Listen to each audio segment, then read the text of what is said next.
Ning padayong kontrobersiya sa pagpasira sa Mandawi City Hall sa duha ka mga hotel o coffee shop. Daw sa musangpot na kini sa kinihaay.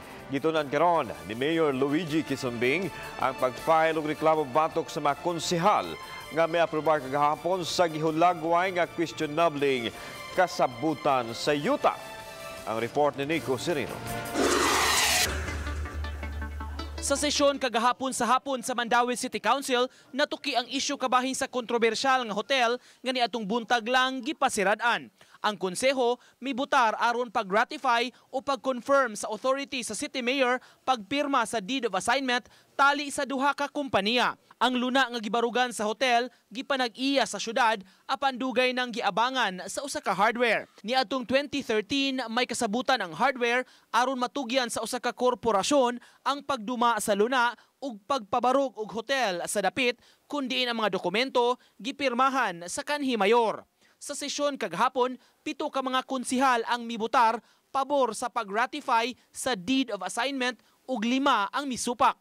Apan ang kampo ni Mayor Luigi Quisumbing hugot nga mibarog nga questionable ang kasabutan ug dili angayang i-ratify sa konseho. Despite the letter ni Mayor sa ilaha informing them that he never asked for the ratification of the deed of assignment, and this is also despite the fact that the City Legal Office, Attorney Omar Redula, sent them a legal opinion, in fact cautioning them not to proceed. Nunod sa nahitabo sa konseho, naglaraw karon si Mayor Luigi Quisumbing pagpasaka og kaso batok sa 7 ka mga konsehales nga sakop sa mayoriya.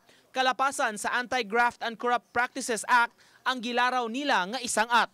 Nganong gitugutan sa atoang konseho nga mupasa o mupadayon ang usa ka kontrata diin alkansi kaayo ang syudad sa Mandawi kay 12 pesos ra ang abang compared to a chance and an opportunity nga mabag-o ang kontrata, mapasaka na to ang abang.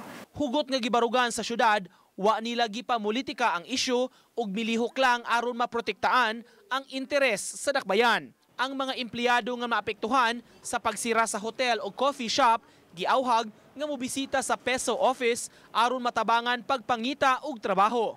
Samtang gisuwayan sa balitang bisdak pagkuha sa habig sa majority block sa konseho.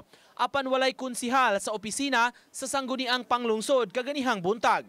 Gipang tawagan sab namo ang kadaghanan kanila aron makuha ang ilang habig. Si Kapitan Ernie Manatad mipasabot ang pag-ratify sa konseho remedyo aron mapapas ang duda sa interpretation sa lease contract. So if that is the case, magsiguro na wako kay bawo kung sa ilang action basta mag-wait lang ko. Kay for now wala man. Uban ni Godfrey Relien, Nico Sereno, Balitang Bisdak.